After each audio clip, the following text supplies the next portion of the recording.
नमस्कार साथियों, पिछली क्लास में हमने मुगल स्थापत्य के अंतर्गत बाबर से संबंधित, हुमायूं से संबंधित, शेर शाह है और अकबर से संबंधित वास्तुकला के संदर्भ में चर्चा की थी। और आज अब हमारा विषय रहेगा जहांगीर, शाहजहां और औरंगजेब के काल की वास्तुकला। तो सबसे पहले हम चर्चा करते हैं जहांगीर कालीन वास्तुकला या स्थापत्य कला। जहांगीर कालीन वास्तुकला।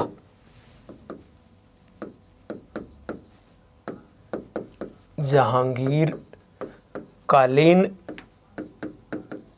वास्तुकला बड़ा आराम का काम है। देखो, जहांगीर के काल में जो चीज़ें बनी, तो बाप का मकबरा, आप का मकबरा, ससुर का मकबरा और गुरु का मकबरा, बस ये है जहांगीर के काल की इमारतें। बाप, आप, ससुर और गुरु, इनके मकबरे। अब हमें ध्यान ये रखना है कि ये कहाँ हैं। और इसके अलावा एक मस्जिद है, कुछ बाग हैं, बाग तो हम अलग से लेंगे। मुख्य रूप से आपको ये चीज़ें याद रखनी है, ठीक है। तो जहांगीर के काल में जो चीज़ें बनेंगी उनमें मैंने कहा बाप का मकबरा यानी अकबर का मकबरा। तो अकबर का मकबरा, पहले मैं नाम लिख देता हूं ताकि आपको पता रहे कौन कौन सी चीज़ों पर हम चर्चा करेंगे। दूसरा, फिर ससुर का मकबरा, ससुर एतमादुद्दौला का मकबरा, तो एतमादुद्दौला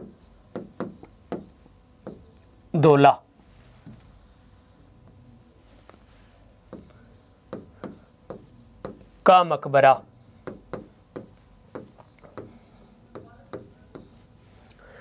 फिर तीसरा, अब्दुल रहीम खान खाना का मकबरा या रहीम का मकबरा।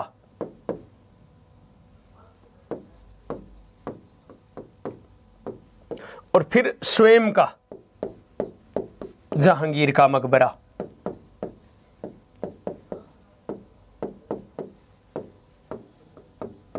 और एक मस्जिद बनाई इसने लाहौर में, तो मोती मस्जिद लाहौर।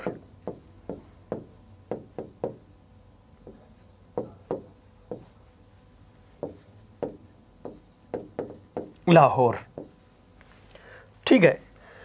ये जहांगीर कालीन वास्तुकला के नमूने हैं। उनमें सबसे जहांगीर के काल की पहली इमारत है वो है अकबर का मकबरा, अकबरा का मकबरा।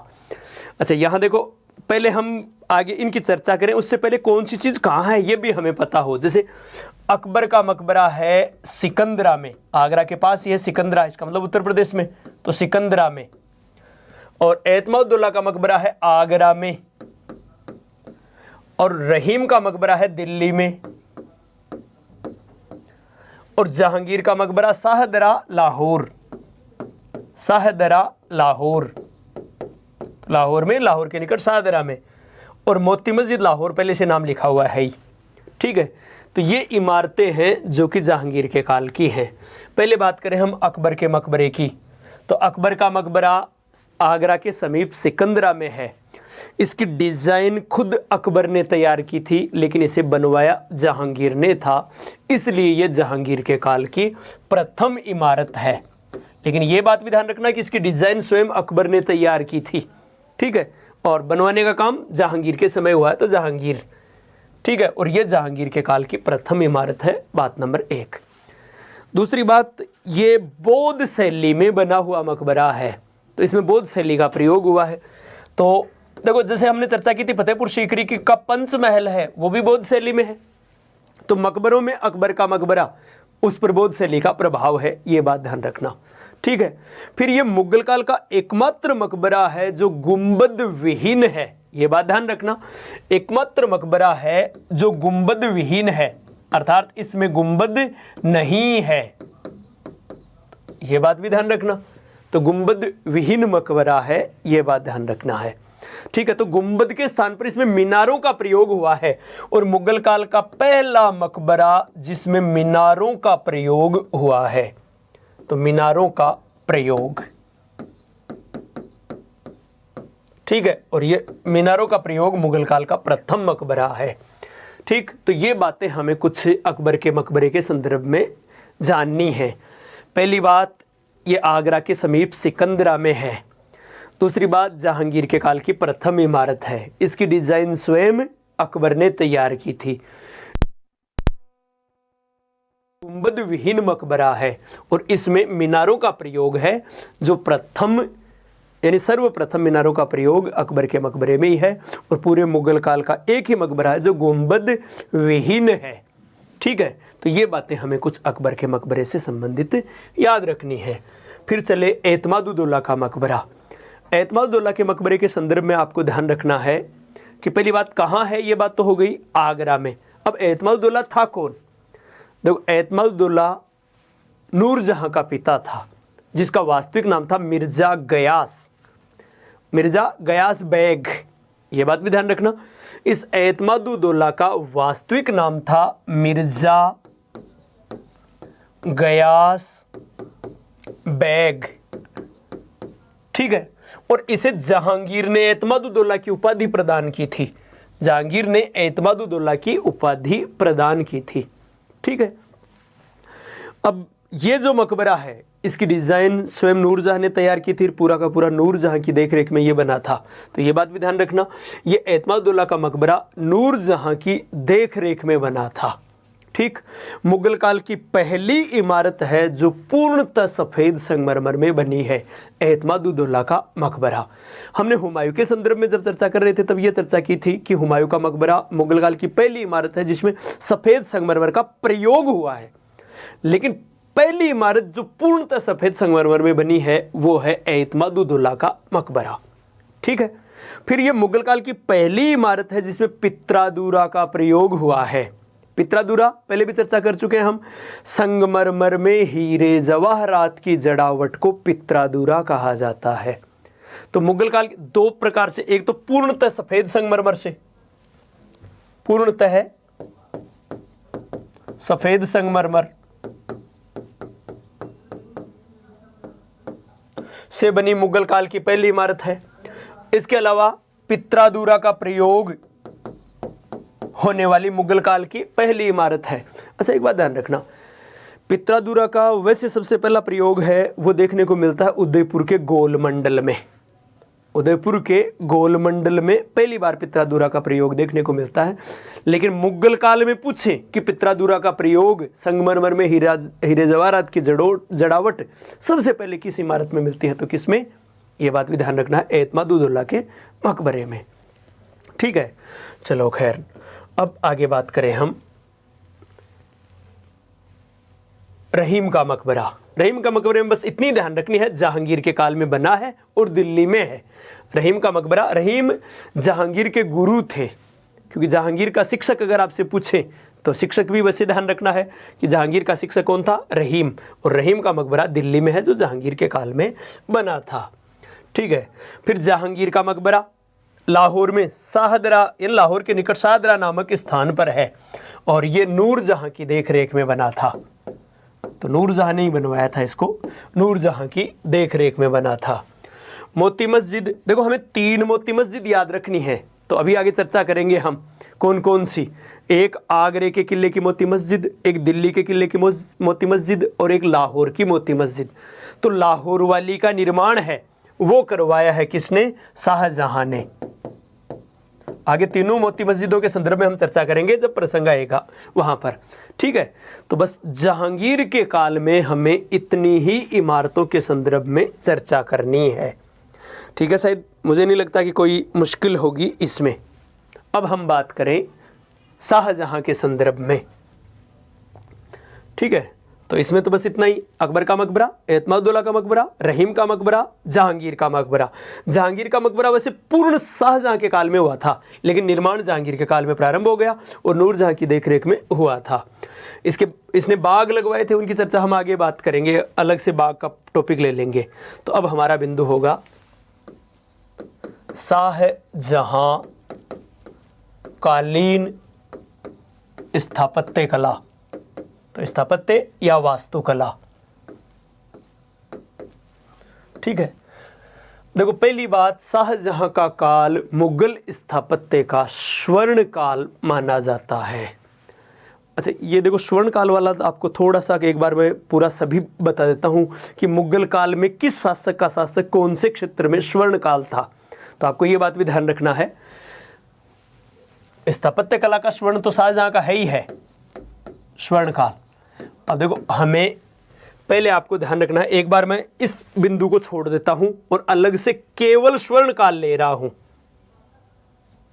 केवल स्वर्ण काल ले रहा हूं। स्वर्ण काल मुगल काल के संदर्भ में, मुगल संदर्भ में। तो देखो पहली बात, अगर आपसे डायरेक्ट सीधा ही पूछे कि मुगल काल का स्वर्ण काल, ना स्थापत्य दिया, ना चित्र दिया, ना संगीत दिया, ना साहित्य दिया, सीधा पूछ लिया कि मुगल काल का स्वर्ण काल किस शासक का काल माना जाता है, तो आपका उत्तर होगा शाहजहां। शाहजहां, ठीक है, मुगल काल का स्वर्ण काल है वो शाहजहां का काल होगा, पहली बात। दूसरी बात, मुगल स्थापत्य का स्वर्ण काल, तो स्थापत्य या वास्तुकला का स्वर्ण काल, तब भी आपका उत्तर होगा शाहजहां। शाहजहां, ठीक है। फिर आए मुगल चित्रकला का स्वर्ण काल, मुगल चित्रकला का स्वर्ण काल, तब आपका उत्तर होगा जहांगीर, ठीक है, जहांगीर, मुगल चित्रकला का स्वर्ण काल। फिर आए मुगल साहित्य का स्वर्ण काल, साहित्य का स्वर्ण काल, तब आपका उत्तर होगा अकबर, ठीक है। फिर आए हिंदी साहित्य का स्वर्ण काल, हिंदी साहित्य का स्वर्ण काल, तब भी आएगा अकबर। तब भी केवल हिंदी साहित्य का स्वर्ण काल पूछे तब भी अकबर, और साहित्य का, मुगल साहित्य का स्वर्ण काल पूछे तब भी अकबर, ठीक है। फिर उसके बाद में आए मुगल संगीत का स्वर्ण काल। देखो मुगल संगीत का स्वर्ण काल है वो है मोहम्मद शाह रंगीला, मोहम्मद शाह रंगीला। लेकिन मोहम्मद शाह रंगीला प्रवर्ती मुगलों में आता है, तो ऑप्शन में हो तो यही करना है, लेकिन ये न हो तो फिर आपको अकबर करना है। अगर मोहम्मद शाह ऑप्शन में नहीं है तो फिर आपको मुगल संगीत कला का स्वर्ण काल भी अकबर करना है, ये दूसरे ऑप्शन में लेना है आपको अकबर के संदर्भ में, ठीक है। फिर मुगल शिक्षा का स्वर्ण काल, मुगल शिक्षा का स्वर्ण काल, तो भी अकबर। बस ये कुछ आपको ध्यान रखने हैं इनके संदर्भ में। अब हम वापस आगे बढ़े, ये लो बात करें हम शाहजहां कालीन स्थापत्य कला। तो पहली बात अपनी चर्चा चल रही थी कि शाहजहां का काल स्थापत्य कला का स्वर्ण काल कहलाता है। शाहजहां को निर्माताओं का राजकुमार, प्रिंस ऑफ बिल्डर्स भी कहा जाता है। निर्माताओं का राजकुमार या प्रिंस ऑफ बिल्डर, निर्माताओं का राजकुमार कहा जाता है, ठीक है। और मुगल काल में शाहजहां ने ही सर्वप्रथम PWD विभाग, सार्वजनिक निर्माण विभाग की स्थापना की थी। सार्वजनिक निर्माण विभाग, देखो ब्रिटिश काल में तो डलहौजी ने की थी इस विभाग की स्थापना, ब्रिटिश काल में तो डलहौजी ने की थी, सल्तनत काल में फिरोज तुगलक ने की थी सार्वजनिक निर्माण विभाग की स्थापना, और मुगल काल में शाहजहां ने सार्वजनिक निर्माण विभाग, जिसे हम PWD बोलते हैं, उस विभाग की स्थापना शाहजहां ने की थी, ठीक है। अब इमारतों की बात करें हम, तो इमारतों को देखो दो, एक तो आगरा में, एक दिल्ली में। आगरा और दिल्ली। आगरे वाली को भी दो भागों में बांटेंगे, एक जो उसने आगरे के किले में बनवाई और एक स्वतंत्र रूप से, यानी ताजमहल। ठीक है, तो पहले हम आगरे में जो इमारतें बनवाई उनके संदर्भ में लेवें। शाहजहां ने आगरा में जो इमारतें बनवाई उनकी बात करें। देखो, आपको एक चीज याद रखनी है, आगरा का किला किसने बनवाया? अकबर ने। लेकिन आगरा के किले में अकबर महल और जहांगीर महल को छोड़कर किसी भी इमारत के संदर्भ में पूछें तो उसका उत्तर लगभग तय है कि शाहजहां होगा। क्या है, अकबर ने लगभग 500 इमारतें बनवाई थी उस आगरे के किले के अंदर, लेकिन शाहजहां ने सभी इमारतों को तुड़वा दिया सिवाय अकबरी महल यानी अकबर महल और जहांगीर महल। तो ये तो याद रह जाएंगे, बाप और दादा के नाम के जो महल हैं उन दो को छोड़कर बाकी से सभी को तुड़वा दिया और वहाँ अनेक नई इमारतों का पुनर्निर्माण करवाया। ठीक है, तो इसका मतलब अगर अकबर महल पूछे कहाँ? आगरे के किले में। जहांगीर महल कहाँ? आगरे के किले में। तो वो तो किसके हैं? अकबर के। लेकिन बाकी किसी इमारत का नाम पूछे तो वो किसकी है? शाहजहां की। ये बात ध्यान रखनी है आगरे के किले में। आगरा का किला अकबर का है, आगरे के किले में अकबर महल और जहांगीर महल अकबर के हैं, बाकी से सभी इमारतें शाहजहां की हैं। ठीक है, कि किले में उसने सभी इमारतों को तुड़वा दिया और नई इमारतें बनवाई। अब वो इमारतें कौन कौन सी हैं हमें याद रखनी है। तो देखो, एक एक करके पहले मैं नाम लिख देता हूँ, फिर उनके बारे में बात करते हैं। सबसे पहले दीवाने आम। अच्छा देखो, मात्रा के संदर्भ में ये छोटी बड़ी मात्राओं की मुझे पता नहीं है अब ये दीवाने कौन सा है, तो आप थोड़ा सा ध्यान रखना। दीवाने आम, क्योंकि मैं मात्रिक अशुद्धि से परे हूँ, भारत के किसी भी न्यायालय में वाद दायर नहीं हो सकता मात्राओं के बारे में। दीवाने आम। फिर दूसरा दीवाने खास। दीवाने खास। बाकी हम बात कर रहे हैं कौन कौन सी। झरोखा दर्शन। झरोखा दर्शन।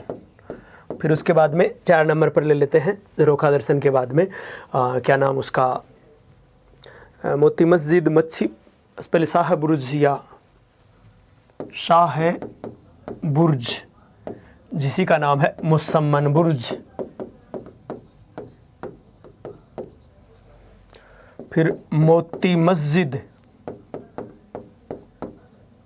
मोती मस्जिद। ठीक है, फिर है मच्छी भवन।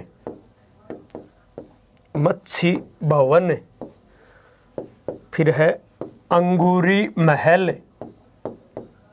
अंगूरी महल। बस ये पर्याप्त है, 6 इमारतें। ठीक है, अब इनके संदर्भ में आपको जो चीज़ें, कितनी 7 हो गई ना, 7 इमारतें। ठीक है, अब देखो यहाँ पहले दीवाने आम पहले चर्चा कर चुके हैं, राज दरबार, दीवाने खास, मंत्रणा कक्ष। अब यहाँ एक बात आपको ध्यान रखनी है कि इस मंत्रणा कक्ष आम, इस दीवाने आम में, क्योंकि राज दरबार न्याय का जो दरबार है वो दीवाने आम होगा, तो इस दीवाने आम में ही बेबादल खां द्वारा निर्मित तख्ते ताऊस, जिसे मयूर सिंहासन भी कहा जाता था, वो रखा हुआ था। तो यहाँ पूछ सकते हैं कि उस तख्ते ताऊस का वास्तुकार कौन था, मयूर सिंहासन का वास्तुकार कौन था, शाहजहां के समय बनाया था। आगे चर्चा करेंगे हम, दिल्ली के लाल किले के संदर्भ में बात करेंगे तब इसका फिर नाम आएगा इस तख्ते ताऊस का, क्योंकि वहां भी वो दीवाने आम में रहेगा। तो तख्ते ताऊस या मयूर सिंहासन, इसको बनाया था बेबादल खां ने बनाया था। और वो कहाँ रखा होता था? इस दीवाने आम में, चाहे आगरे के किले का हो, जब तक आगरा राजधानी रही तब तक, और जब दिल्ली ही राजधानी हो जाएगी तो दिल्ली के दीवाने आम में चला जाएगा ये। ठीक है, तो ये दीवाने आम में था तख्ते ताऊस, और जिसका निर्माण किसने करवाया था? शाहजहां ने बेबादल खां से। तो वास्तुकार बेबादल खां था, ये बात ध्यान रखनी है इसके संदर्भ में। ठीक है, फिर एक बात और ध्यान रखनी है इस दीवाने आम के संदर्भ में, ये इस लाल आगरे के किले की प्रथम इमारत है जो सफ़ेद संगमरमर से बनी है। कौन सी? दीवाने आम। तो ये बात भी ध्यान रखना, दीवाने आम आगरे के किले की प्रथम इमारत है जो सफ़ेद संगमरमर से बनी है। इस आगरे के किले की बात कर रहे हैं हम, वैसे तो मुगल काल की सफ़ेद संगमरमर से, पूर्णतः सफ़ेद संगमरमर से बनी वो जो इमारत है इत्मादुल्ला का मकबरा है, लेकिन आगरे के किले की प्रथम इमारत जो सफ़ेद संगमरमर से बनी है वो दीवाने आम है। ठीक है, फिर दीवाने खास के संदर्भ में हमें फिलहाल कोई बस इतनी बात याद रखनी है, ये मंत्रणा कक्ष तो वो तो जहाँ कहीं भी होगा बात आ जाएगी। झरोखा दर्शन, झरोखा दर्शन एक प्रकार की ऐसी बालकनी जहाँ से राजा जनता को दर्शन देता था। आपने ऐसा बहुत सी जैसे फिल्मों में या कई बार ऐसा देखा होगा कि सलमान खान, सन्नी देओल अपने फैंस को बालकनी में आकर अभिवादन करते हैं, तो वो जो उस प्रकार का ये झरोखा दर्शन होता। तो ये राजा महाराजा जब भी जनता को दर्शन देने के लिए आते तो झरोखे में आते, बालकनी में आते, और वो होता झरोखा दर्शन। ठीक है, शाह बुर्ज, तो ये इमारत बनवाई इस आगरे के किले में किसने? शाहजहां ने। और इस झरोखा दर्शन के आगे ही फिर आगे वहाँ, ये वैसे पहले भी बना हुआ था लेकिन इसका पुनर्निर्माण करवा दिया इसने झरोखा दर्शन का। चलो खैर आगे चर्चा करें। शाह बुरुज या मुसम्मन बुरुज, देखो इसके संदर्भ में आपको ये कई बार पूछ लेते हैं शाह बुरुज के संदर्भ में कि शाहजहां अपने जीवन के अंतिम वर्षों में इसी इमारत में कैद रहा था।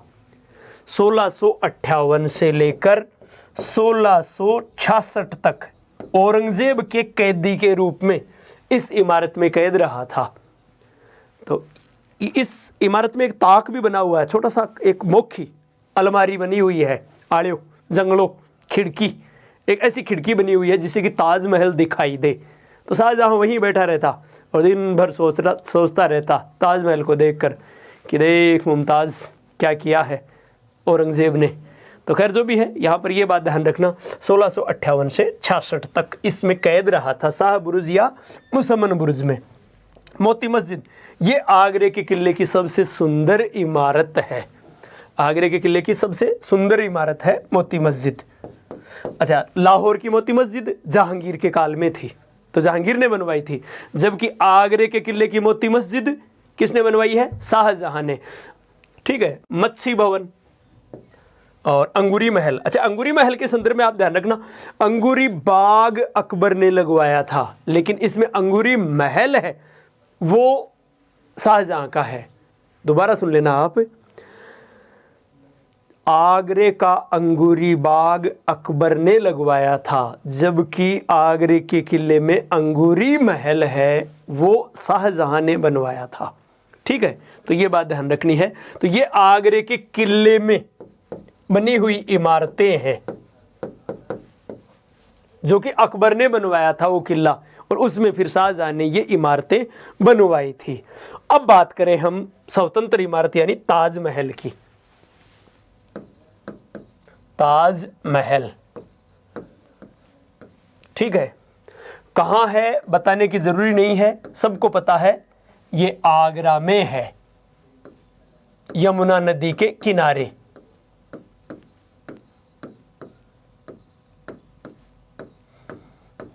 यमुना नदी के किनारे आगरा में है, और इसका निर्माण शाहजहां ने अपनी प्रिय पत्नी मुमताज़ महल, मुमताज़ की याद में बनवाया था,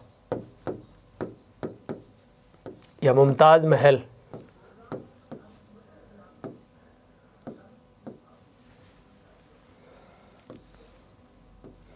ठीक है, और मुमताज़ की मृत्यु हो गई थी 1631 में, तो इसका निर्माण 1631 में प्रारंभ हुआ था, और 31 से प्रारंभ होकर 53 तक 1653 तक हुआ था, तो 1653 में पूर्ण हुआ। तो अर्थात कितने वर्ष लग गए? 22 वर्ष का समय लग गया, 22 वर्ष का समय लग गया। वैसे मुमताज़ का वास्तविक नाम आपसे यहाँ स्थापत्य में नहीं पूछेंगे, फिर भी बता देता हूँ, अर्जुमंद बानो बेगम, अर्जुमंद बानो बेगम वास्तविक नाम था इसका, और नूरजहां का वास्तविक नाम था मेहरुनिसा, और इसका नाम है अर्जुमंद बानो बेगम, दोनों बुआ भतीजी हैं। ठीक है, खैर 22 वर्ष का समय लगा था, और इसका मुख्य वास्तुकार था ताजमहल का वास्तुकार उस्ताद अहमद लाहौरी, ये बात ध्यान रखना। उस्ताद अहमद लाहौरी, जिसे शाहजहां ने नादिर उल असरार या नादिर उल असर की उपाधि प्रदान की थी। उस्ताद अहमद लाहौरी, ठीक है। और इसी को शाहजहां ने नादिर उल असर या असरार की उपाधि प्रदान की थी, ठीक है। किसको? उस्ताद अहमद लाहौरी को। अच्छा, एक बात ध्यान रखना, कुछ इतिहासकार विशेष तौर से स्मिथ के अनुसार इसका वास्तुकार एक इटालियन व्यक्ति था, जेरेनिमो वेरेनियो। ये बात भी ध्यान रखना, स्मिथ के अनुसार वीए स्मिथ है, तो वीए स्मिथ के अनुसार ताजमहल का वास्तुकार एक इटालियन था और उसका नाम था जेरेनिमो वेरेनियो। अच्छा, कुछ व्यक्तियों के अनुसार ये दो वास्तुकार थे, जेरेनिमो अलग था, वेरेनियो अलग था, लेकिन हमें इससे कोई फर्क नहीं पड़ता। हमें यह ध्यान रखना, जेरेनिमो वेरेनियो इटालियन वास्तुकार। तो अगर उस्ताद अहमद लाहौरी ऑप्शन में नहीं है तो नाम क्या हो जाएगा? जेरेनिमो वेरेनियो। या ऐसा आ जाए कि इटालियन वास्तुकार कौन था, या स्मिथ के अनुसार इसका वास्तुकार कौन था, तो जेरेनिमो वेरेनियो। ये बात ध्यान रखनी है, ठीक है। तो स्मिथ के अनुसार एक इटालियन व्यक्ति इसका वास्तुकार था, इटालियन वास्तुकार, ये बात भी ध्यान रखनी है। और प्रधान मिस्त्री था इस ताजमहल का, प्रधान मिस्त्री उस्ताद इस्सा। कहा यह जाता है कि जब उस्ताद इस्सा, देखो बारीकी का काम कितना कि कोई जॉइंट दिखाई ना दे, और कहा यह जाता है कि जब ताजमहल पूरा बन गया तो पूरा बनने के बाद ये शाहजहां के पास गया कि भाई मैंने ऐसे ये इमारत अब बना दी है, पूर्ण हो चुकी है, मुझे मेरा जो भी पारिश्रमिक है वो दे दीजिए ताकि मैं दूसरी जगह काम करूं। तो शाहजहां को गुस्सा आया, बोले दूसरी जगह काम करेगा, ऐसी इमारत बनाएगा? तो ऐसा कहा जाता है कि उसके हाथ कटवा दिए। तो खैर अब देखो वास्तविकता क्या है वो अलग बात है। और वैसे शाहजहां थोड़ा सा इस प्रकार की मानसिकता का था। ऐसे कुछ अंदाज हम जब संगीत की चर्चा करेंगे तब पता चलेगा आपको कि एक संगीतकार कुछ मधुर गीत गा रहे थे, गीत में खो गया तो उसका फ़ायदा उठाया औरंगज़ेब ने और उससे एक ऐसे दस्तावेज पर हस्ताक्षर करवा लिए जिस पर वो नहीं करना चाहता था। तो सज़ा किसको मिली? औरंगज़ेब को नहीं, उस संगीतकार गायक को मिली। जबकि गायक तो बेचारा गाएगा, दिखती बात है, अगर वो अच्छा नहीं गाता तो फिर वैसे उसे दंड मिलता, अच्छा गा दिया तो वैसे दंड मिल गया। तो खैर सबसे बड़ी बात यह है यहाँ पर, तो हो सकता है कि ऐसा किया होगा जो भी है, क्योंकि इसकी जो बाकी हम कार्य देखते हैं तो शाहजहां वैसे व्यक्तिगत जीवन में कोई बहुत ज़्यादा अच्छा इस रूप में नहीं कह सकते हम, कट्टर भी ज़्यादा था, औरंगज़ेब से ज़्यादा कट्टर था। औरंगज़ेब तो कट्टर था लेकिन उसका जीवन अलग, थोड़ा सा अलग प्रकार का था, और ये कट्टर भी ज़्यादा था, आक्रामक भी ज़्यादा था, इसलिए जब तक शहजादा था तब तक इसने हार नहीं देखी थी लगभग, और राजा बनने के बाद लगभग जीत नसीब नहीं हुई। तो इसके तो क्या है, ये मुमताज़ वाला झटका लग गया 31 में, क्योंकि 28 में यह शासक बना, 31 में मुमताज़ मर गई, तो मुमताज़ के मरने के बाद इसकी तो सिट्टी पिट्टी गुम, धरती पकड़ ली, तो तब इसके बाद ज़्यादा कोई गतिविधियों में शामिल नहीं हुआ। खैर नहीं तो ये ऐसा माना जाता है कि ये अन्य मुगल बादशाहों की तुलना में ज़्यादा कट्टर था शाहजहां। खैर जो भी हो, ताजमहल के संदर्भ में हमें ये बात ध्यान रखनी है कि आगरा में मुमताज़ महल की याद में इसको बनवाया था। 1631 में इसका निर्माण प्रारंभ हुआ, 1653 में पूर्ण हुआ, तो 22 वर्ष का समय लगा है। वास्तुकार उस्ताद अहमद लाहौरी था, जिसे शाहजहां ने नादिर उल असर या नादिर उल असरार की उपाधि प्रदान की थी। स्मिथ के अनुसार इसका वास्तुकार एक इटालियन वास्तुकार था, जेरेनिमो वेरेनियो, और इसका प्रधान मिस्त्री था उस्ताद इस्सा। ठीक है, तो ये बातें हमें कुछ ताजमहल के संदर्भ में याद करनी है। अब शाहजहां ने दिल्ली में जो इमारतें बनवाई उसके संदर्भ में हम बात करें। दिल्ली में कौन कौन सी इमारतें बनवाई? देखो, पहले दिल्ली के संदर्भ में जब हम बात करें तो सबसे पहले हमारी बात होगी कि इसने दिल्ली के समीप शाहजहानाबाद नाम का एक नगर बसाया था 1638 से 48 के मध्य। तो पहली बात तो ये बात ध्यान रखनी है, दिल्ली के समीप शाहजहानाबाद नाम का नगर बसाया। कब? 1638 से लेकर, यानी शाहजहानाबाद को बनने में इतना समय लग गया 38 से 48 तक का। ठीक है। और जब ये 1648 में बनकर तैयार हो गया तो इसने अपनी राजधानी परिवर्तन कर ली शाहजहानाबाद यानी दिल्ली। तो ये बात भी पूछ सकते हैं कि आगरा के स्थान पर ये शाहजहानाबाद दिल्ली या दिल्ली राजधानी कब बनी? 1648 में। पहले कौन सी थी? आगरा। और फिर उसके बाद में, यानी आप ऐसे लिखोगे इसको कि शाहजहां ने 1648 में आगरा के स्थान पर शाहजहानाबाद कोष्टक में दिल्ली को अपनी राजधानी बनाया था, जो मुगल काल अंत समय तक दिल्ली ही या शाहजहानाबाद ही राजधानी रही थी। ठीक है। तो दिल्ली का जो लाल किला है वो कहाँ रहा था? शाहजहानाबाद में है। ठीक है, दिल्ली में है। चलो खैर, अब दिल्ली में इसने कौन कौन सी इमारतें बनवाई उनकी चर्चा करें। तो सबसे पहले दिल्ली का लाल किला।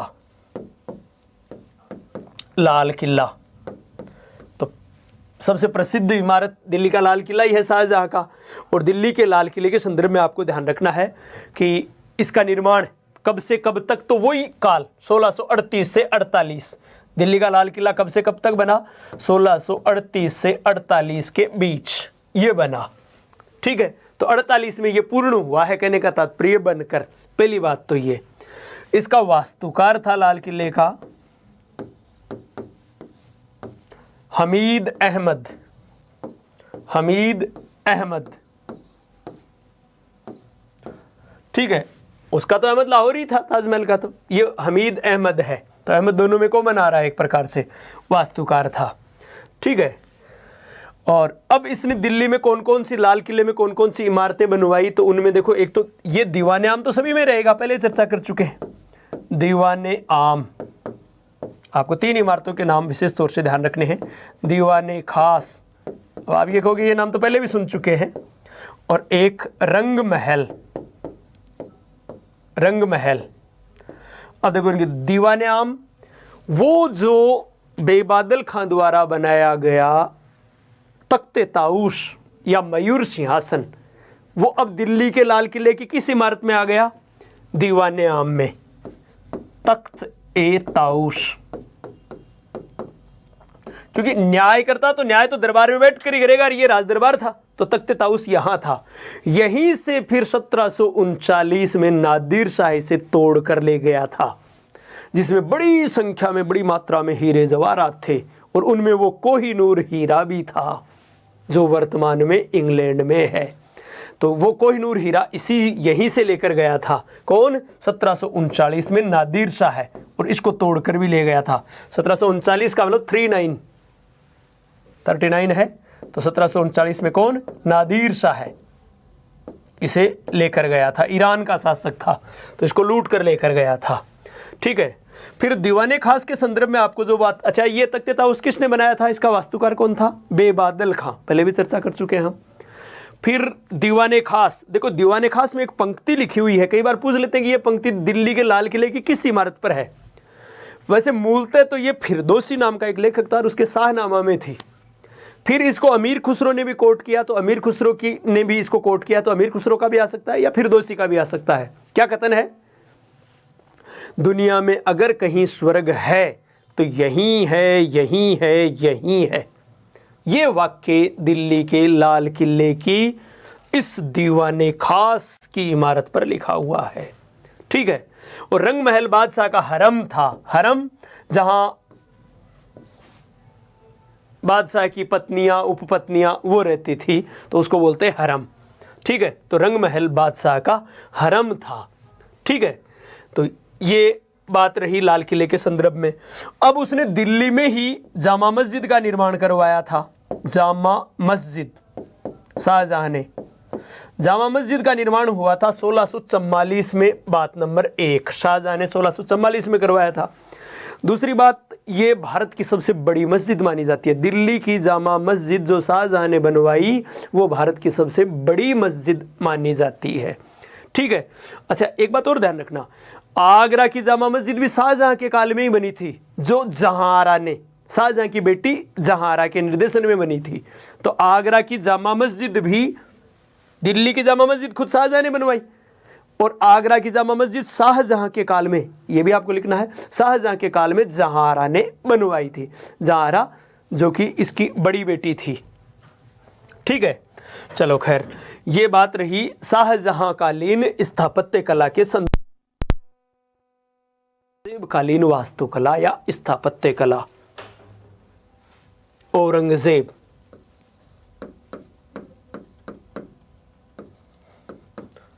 औरंगजेब कालीन वास्तुकला।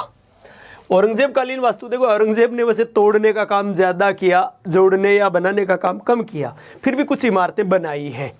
तो उनके संदर्भ में तो यद्यपि इतना अकबर के जितना काल कोई थोड़ा ही कम, और फिर भी इमारतें न के बराबर, तो अपने आप में बड़ी बात है, क्योंकि तोड़ने में ज़्यादा लगा रहा।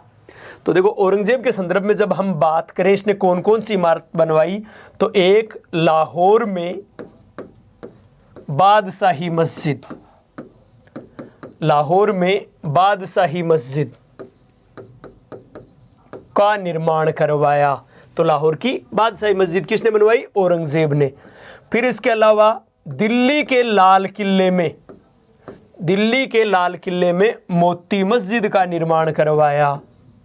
मोती मस्जिद, तो देखो मोती मस्जिद 3 आ गई। अब लाहौर की मोती मस्जिद जहांगीर, आगरा की मोती मस्जिद शाहजहां, दिल्ली की मोती मस्जिद औरंगजेब।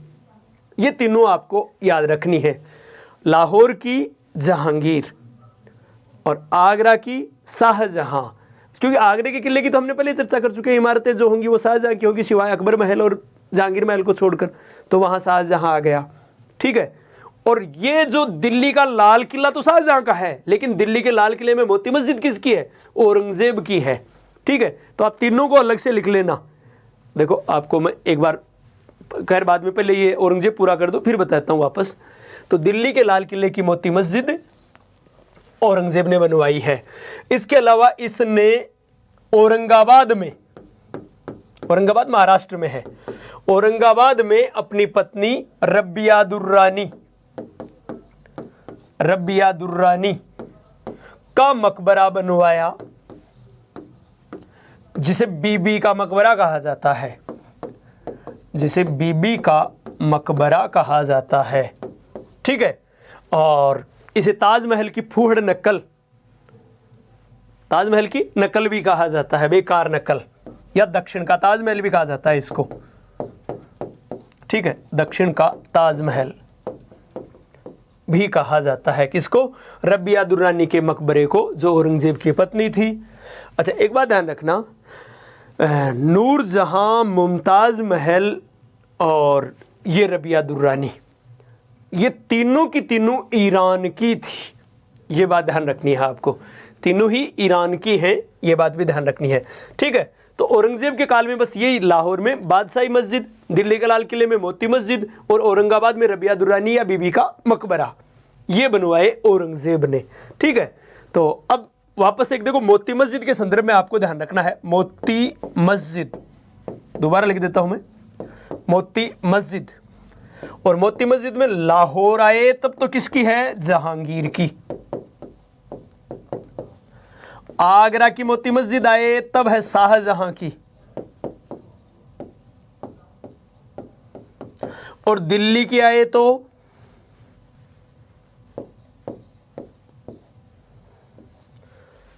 तब आ जाएगा औरंगजेब,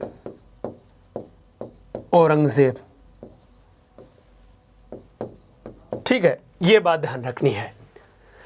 अब हम बात करें मुगल काल के प्रमुख बाग, गार्डन, उनकी बात करें।